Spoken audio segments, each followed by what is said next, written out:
Now, the Auditor-General's report on COVID-19 relief fund spending has found, among other things, that the Department of Water and Sanitation failed to provide a complete list of tanks delivered around the country for emergency water supply during the lockdown.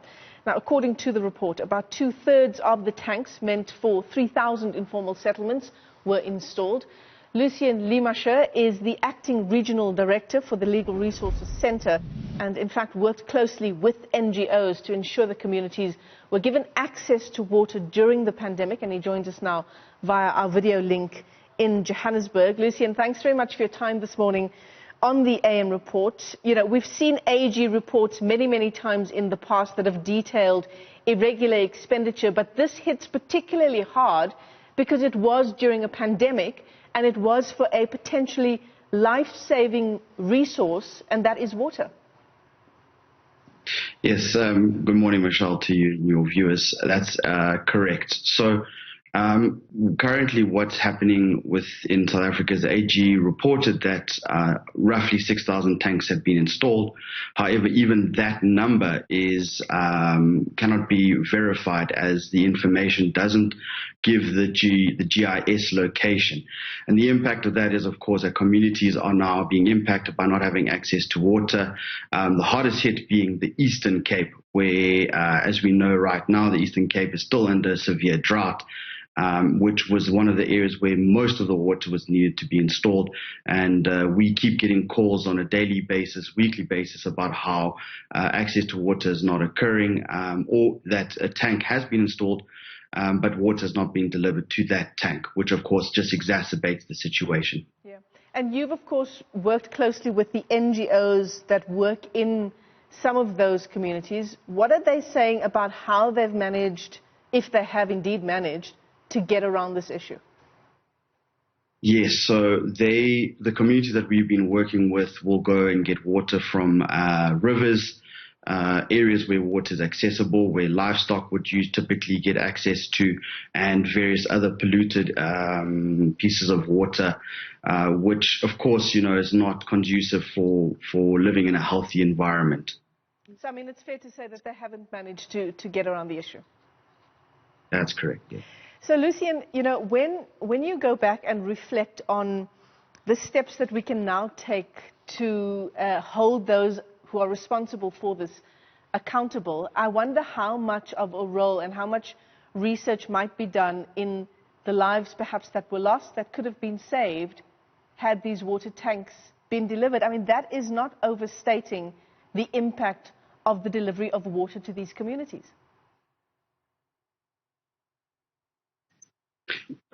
Yes, absolutely. The access to water with those communities is it's severe, and the lives and the people who have been impacted from the lack of access to water are obviously not in a way living in terms of a healthy environment. And so what will need to happen now is there needs to be an audit in terms of the impact that has happened. As we know, the laws in South Africa is that municipalities are the ones who are in charge of providing the access to water. But during COVID, emergency powers were given to the national department to provide that access to water on an emergency basis. And there will then have to be some sort of audit with the national department, the National Water Command Center, in terms of why they failed during the COVID time to provide access to water and the impact that it's had on those communities.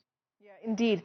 And the issue also comes up is when the national state of disaster is in fact lifted, for those communities who have had some relief and have had access to water during this period, what happens then?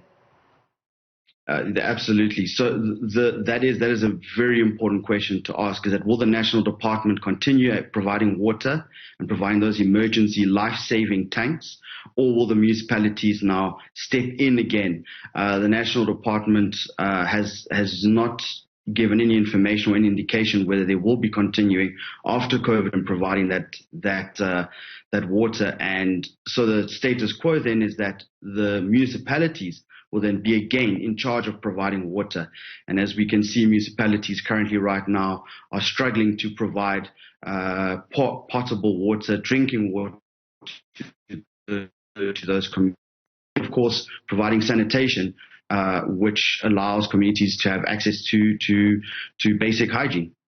Lucien, before we let you go, as the Legal Resources Centre, what steps, if any, will you be taking with regard to, the fact that only a percentage of the water that was meant to be installed in informal settlements have been installed? Any legal recourse here? Yes, so the South African Food Sovereignty Campaign, together with the Cooperative and Alternative Centre, are working with the LRC closely to determine whether some sort of legal recourse could be undertaken, and that actually access to water is provided to those communities who have been hardest hit by not being given the water tanks that they were needed during COVID. Incredibly important story, this, potentially life-saving water tankers that have not been provided to those vulnerable communities. Lucien Limacher, thanks very much for your time this morning on the AM Report. He is the Acting Regional Director for the Legal Resources Centre.